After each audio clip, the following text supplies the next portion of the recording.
everyone and welcome to this video. Now today I'm going to be doing a response video to VinylCollector James, who the other day made a really great video covering his 20 favourite second albums.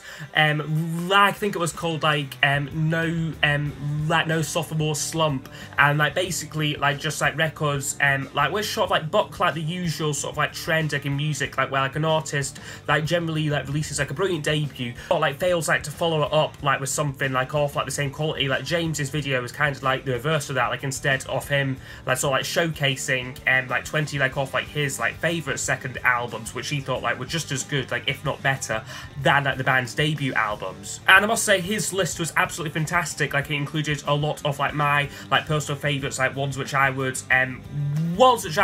if I was doing this video first, I'd definitely gone for. Instead I've decided to choose 10 completely different albums from James. However, I am going to do a slightly different approach to this. Instead of doing 20 favourite second albums, I'm going to look at firstly 10 which sort of are cases where a second album was maybe a little bit disappointing, or simply considered quite weak compared to the band's debut, or compared to what they would go on to do.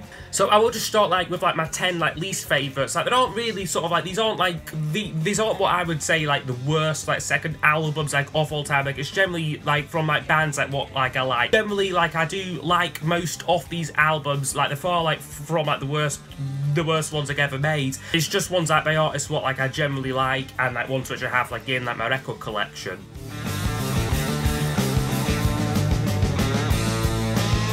So the first one that sprung to mind when I thought of difficult second album was this one here, the Stone Roses' Second Coming.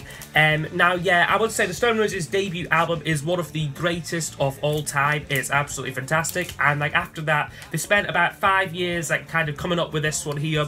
I mean there was some factors out with the band's control, sort of record company issues and stuff like that. However, I think at the core they maybe just lost some off the magic, some off some the sparkle which made the songwriting on the first album so great. This one here there's kind of a lot of meandering sort of jams on here. It's sort of John Squire sort of trying to be sort of Jimmy Page and that kind of thing, and I mean there's a lot of sort of filler on here, but some underrated tracks that some off my favourites are How Do You Sleep and Tightrope. I think both those songs are pretty good, but overall very much sort of a step down from their classic debut record. And ultimately this would be the album which destroyed the band. They broke up I think pretty much after it came out, and we never played again until fairly recently.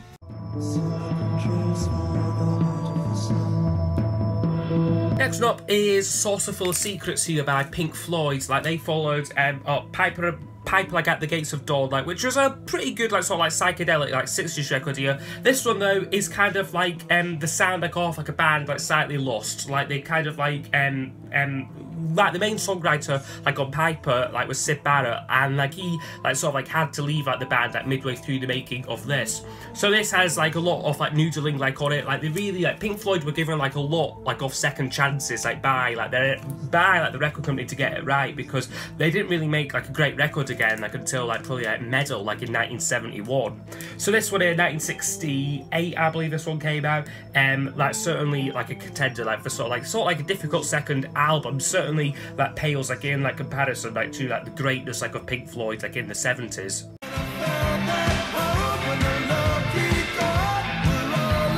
Now another one which I thought of was Big Country here, their album Steeltown from 1984. Now I'm not the biggest fan of Big Country. I wouldn't say that they're one of my all-time favourites, but I do really love their debut album, The Crossing. So after I heard that album, I picked this one up, and this was kind of it was sort of a watered down sort of version of that, kind of except sort of the writing material was a little bit weaker audio. Production-wise, it's very sort of bombastic, very sort of 80s, big 80s sound to this one here. But yeah, I would probably include this as in sort of disappointing sort of follow-up albums. I got a crush on you.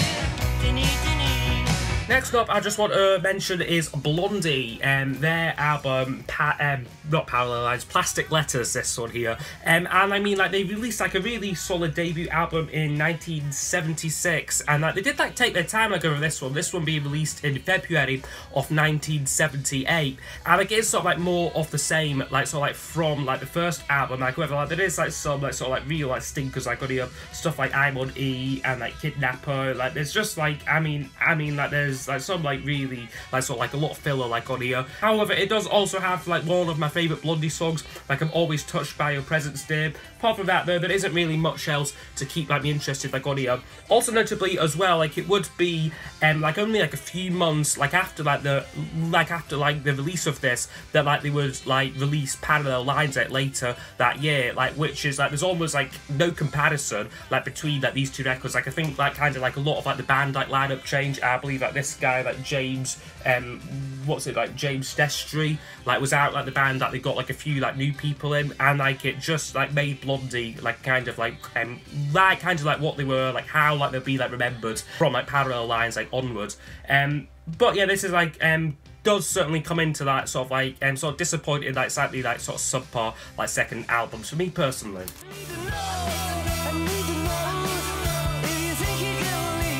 And again, exact same sort of like category like with like Blondie, like they I think this one like even came out like the exact same year. It's Tom Petty and the Heartbreakers' second album, You're Gonna Get It, which compared to like their debut album, this one lacks like any big hits on it. Like the debut had Breakdown and like American Girl like on it. This one here, like you have got like some good stuff like like Listen to a Heart, I Need to Know, and like I think I quite like the opening song, like When the Time Comes. Like whether like it is like so like it is just a bit like more of the same. Like they didn't really sort of like find like their like real like magic sparkle like again like until like the follow-up album at Damn the Torpedoes, which is one of like the all-time like great like third albums like ever made. This one here though I think was maybe like a little bit rushed like after like the debut record, and like it does show because there are like some like slightly like subpar songs like Babies or Rock and Roller, like the title track, Too Much Ain't Enough. Like yeah, like but like it is like a quite a fun, like quite a harmless album here. Like just a little bit like disappointed like compared to like what like the band like would go on to do.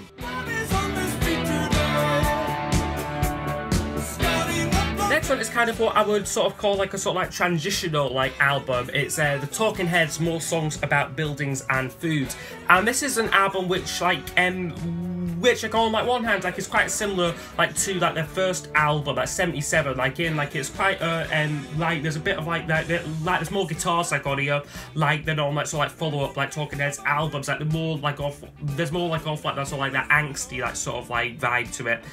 However, this is also like their first record that they made like with Brian Eno, and like it's sort of like it like looks forward like to like their like other like work that's sort of like Fear of Music and like Remaining Light like in like that respect. However, I just think that the song quality like isn't quite as good, like isn't quite as like refined like as on like the first album, and like think like it is telling like on here like the most popular song that the single like was actually like a cover song, like Take Me to the River. Certainly one that which I would say like does come into this sort of like difficult like second albums, like one like one like where the band is sort of like going through like a change, like they're sort of like evolving like their sound, and like it kind of like ends up like as being like sort of like a mishmash of like sounds and styles, but I'm not quite sure like of like what it's trying to achieve.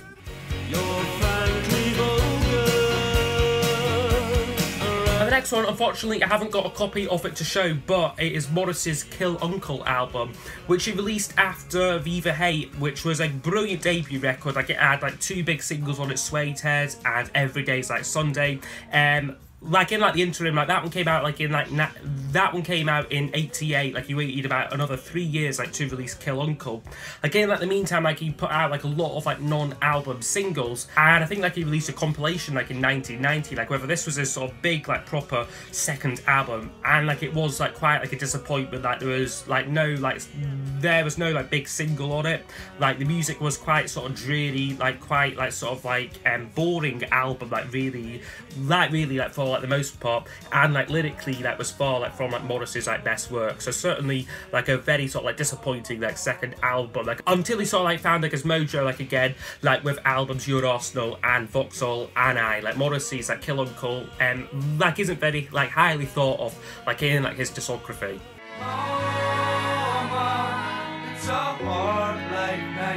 And the next one, a bit like the Talking Heads one, like is a kind of like transitional album. It is ELO's like second record called ELO 2. And like on like the first like ELO album, like it's quite a focused record. Like although like it is like far like from like the band's like best work, like there is a sort of like there's a focus there, like there's a sort of like a mission statement. Like it's basically like sort of like you've got like the core trio like of Jeff Lynne, Bev Bevan, and Roy Wood, and like they all like sort of like really like sort of and like they all really sort of like seem to be like reading like from like the same like hymn sheet like as far like as like sort of like their vision like for like the album goes.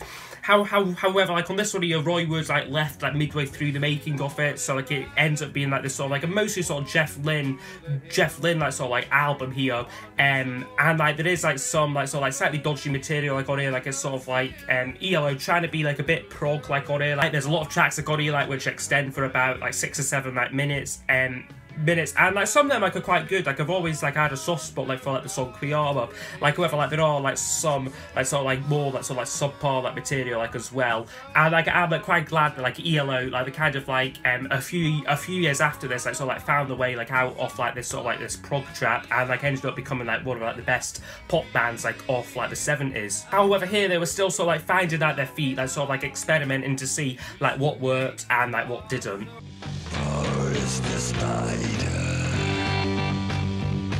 Okay, now the next one on my sort of like least favourite pile would be The Who's second album, A Quick One. So they followed up like the rather good like My Generation like debut album with this one here, which is a bit like of a mess to be honest with you, especially the first side, like where we get like only like one Pete Townsend like original, we get like 2 John Entwistle songs, a Keith Moon pen track, and a cover. So like yeah, like it's hardly like sort of like the most like inspiring like material there. Like whether like the second side like is like pretty good, like we get like sort of like So Sad About Us, which is a really like underrated like Who track there, See My Way, which I think was a Roger Daltrey pen track, which is actually really good, and like also like and like also like the classic like A Quick One, While He's Away, like sort of like a very like inventive like sort of like 11-minute like plus track like of like sort of like mini like sort of sections, like sort of like a mini opera thing.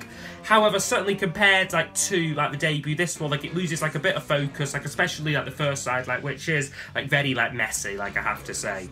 This is a modern world that I've learned about.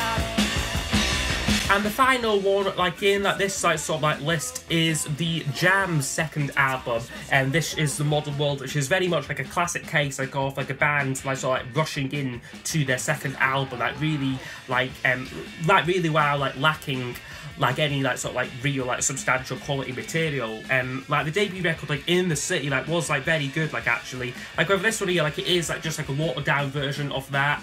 We get some like sort of like notably we get like 2 Bruce Foxton like sort of like contributions like on here, which are like among like the weakest tracks like on like this album. I think like universally like this is recognised like as the Jam's worst album. I think like well though like wasn't like the most like productive like around this time, like sort of like Bruce Foxton like was trying to write songs like, but like he isn't like all like great like as like a songwriter, like to be honest with you. Like but saying that though, there are like some like hidden gems like on here, like I really like Light the Window, and like also I Need You for Someone I think is a really like underrated song. Apart from that though, there's not much else to really like get excited like on here. Like it wouldn't be like until the Jam's third record again, All Mod Cons, like where like they really like found themselves musically. Okay, so that was 10 of like my least favourite second albums. Like now it's time to get like a bit more positive and like look at 10 like off like my favourite like ones here. Like these aren't in like any like particular order, like it is just like 10 like second albums like which I think like either like sort of like maintains like sort of like the momentum like generated like on like the debut, like or even like just like went like one step like beyond that like as well. So yeah, we'll just get started like with this list.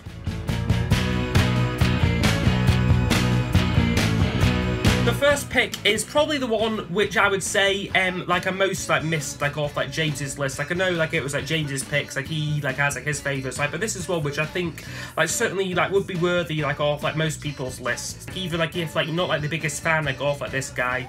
I certainly think that most people like should be able like to like recognise that this was a really great like second album for Elvis Costello, this year's Model, which yeah, this is arguably like his like best record, like I would say. It's just got such a brilliant like sort of like sound to it, like it's sort of like good. It's got like a hard edge to it, like as well as brilliant like melodic like pop like songwriting like as well. It is just like it is one of the finest albums like off like the 70s here, and like certainly like is like one of like Elvis Costello's like best works like as well.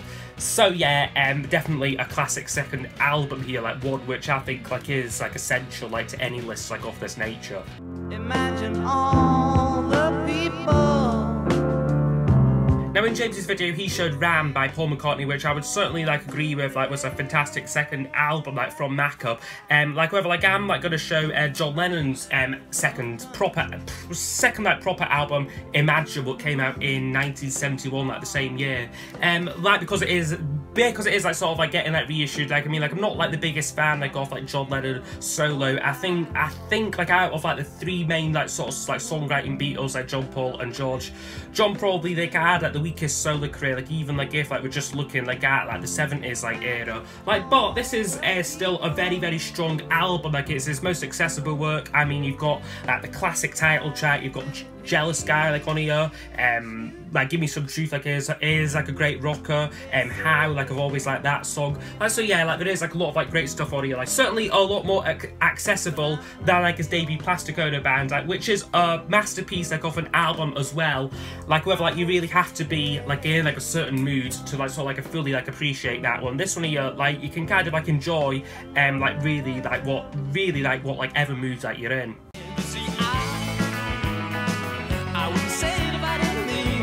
And next up is an album which I think gets like unfairly slated like a lot like off the time. It is Lloyd Cole and the Commotion's second album, Easy Pieces, which I have like recently reviewed, and like I think this is like absolutely fantastic album. I mean, like Rattlesnakes was an incredible like debut record. Like it is like one like of the best debut albums like of all time for me. But this one like actually does like sort of like continue like the momentum like on that, like while also like expanding like the band sound a bit. You've got great songs on here like Lost Weekend, Cut Me Down, Brand New Friend, Rich, Why I Love Country Music. It's just a brilliant like great sort of like indie pop like album from 1985 here. So yeah, another great second album like from Lloyd Cole.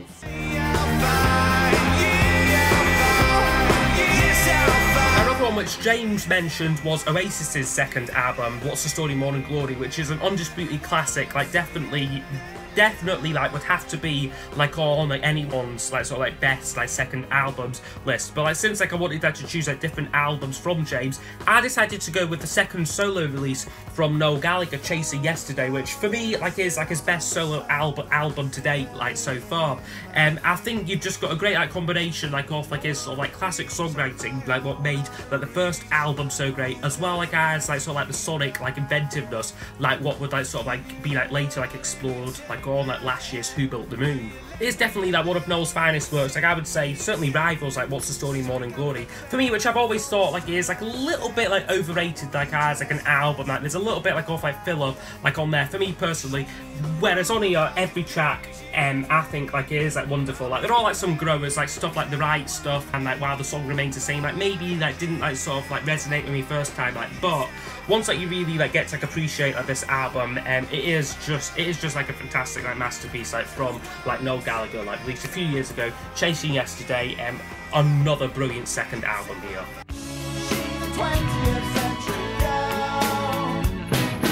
Now sticking with a kind of Britpop theme, I haven't actually got a copy of this, like, but I had to select Blur's Modern Life is Rubbish because of very much because like of like the significance like of the album. Like after like a slightly disappointing like reception like to their debut album Leisure, like in 1993 they completely changed their sound and like style. Like instead like sort of like moving away like from like this sort of like baggy sort of sound, like going towards like pretty much inventing like the Britpop like genre, like of like sort of like Ray Davies sort of style songs, like of like observation like of like modern life really. And definitely like it would be the record like which sort of like exposed the band like to like a much like larger audience, like would like certainly like spur off like this like new like exciting like musical scene like known like as like Britpop like at like the time. So yeah, like I had to like select this one here, like even though I don't personally like have a copy of it. Like Modern Life is rubbish, definitely a very significant second album there.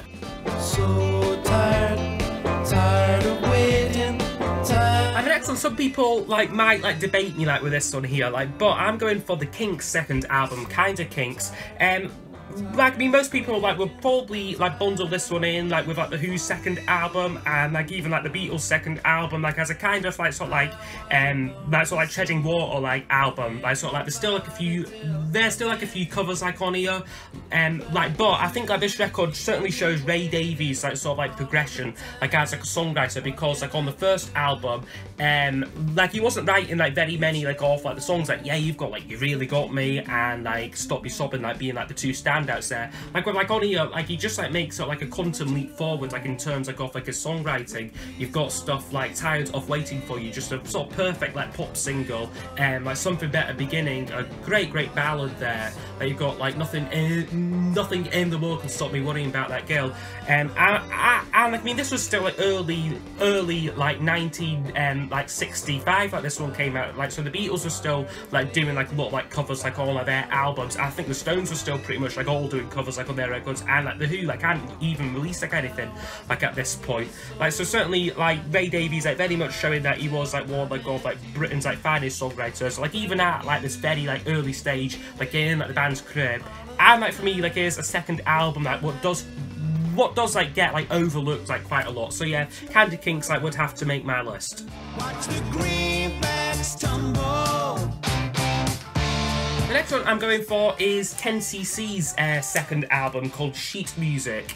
This one here, I just like really love. Like I mean, like it's sort of like it continues like sort of like the themes like of like the first record, like sort of like musical, like sort of like experimentation, like as well as like sort of like rooted like in like sort of like sort of like a pop like sort of like sound. Like you've got classics like on here like the Wall Street Shuffle, Clockwork Creep, Silly Love, like Somewhere Like in Hollywood. Like there's a lot of like really like great stuff like on here. And like a lot of people like consider like this 10cc's like best album, like so it is one like which I would like sort of like put like on like my best second albums list. Sheet Music by 10cc.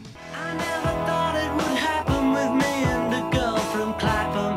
Now the next one was another one which I sort of thought of like instantly like when like I'd seen like James's video like of best second albums. It is Squeeze and Cool for Cats.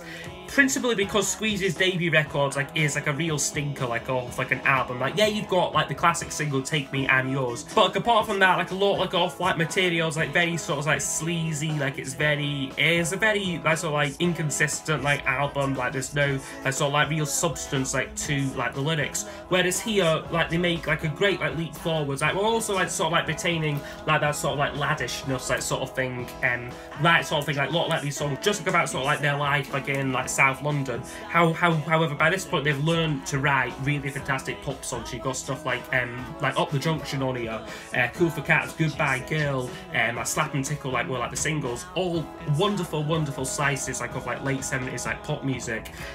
Like so yeah, like I would like pick this one here, like simply because like of like the vast improvement like which like they made between the debut and like this album Cool for Cats.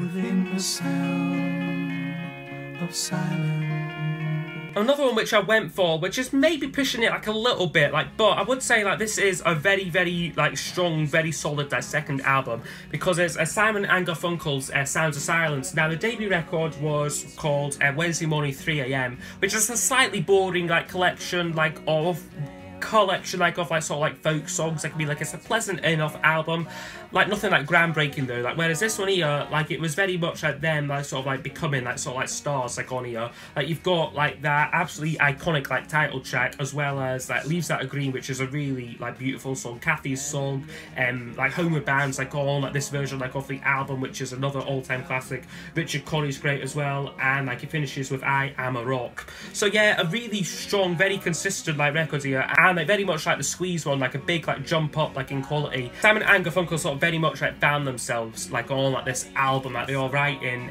well, Paul Simon's like writing like some really like brilliant like songwriting, like considering like it is like rather like young age, like when like this like was like released in I think 1965 this one came out.